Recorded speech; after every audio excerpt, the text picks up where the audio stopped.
Life was difficult enough for Balcha and his family of 9 even before the rains failed.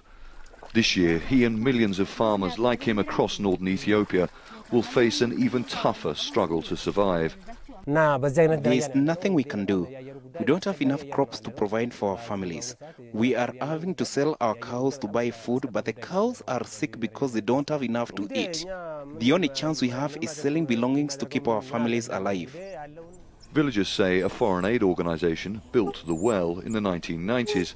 It broke down around 6 months ago, and people say no one in the village knows how to repair it. Ethiopia is heavily dependent on farmers like Balcha. Agriculture accounts for almost half the country's GDP.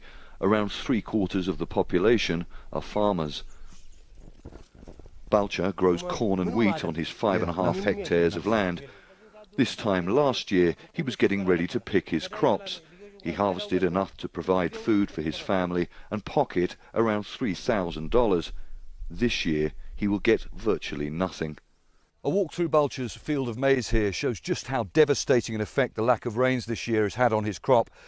These plants should come up to my shoulder by now, this time of year. And if you look down at this plant, look at the size of this cob. Now this by now should be around about 1 foot long.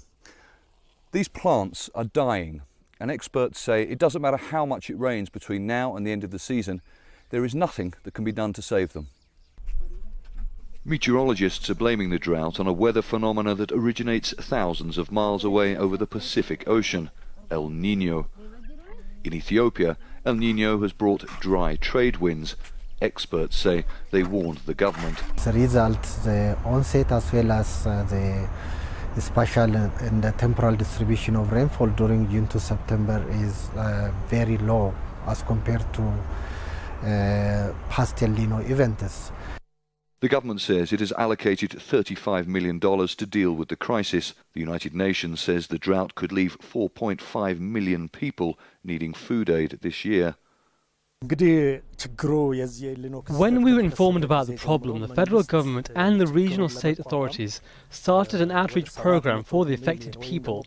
At this moment, we have enough surplus food at emergency depots and we're distributing it. Around 20 million people live below the UN poverty line in Ethiopia, surviving on less than $1.25 a day. Many are farmers like Balcha, and this year they will need help from their government and foreign donors in order to survive. Charles Stratford, Al Jazeera, Zway.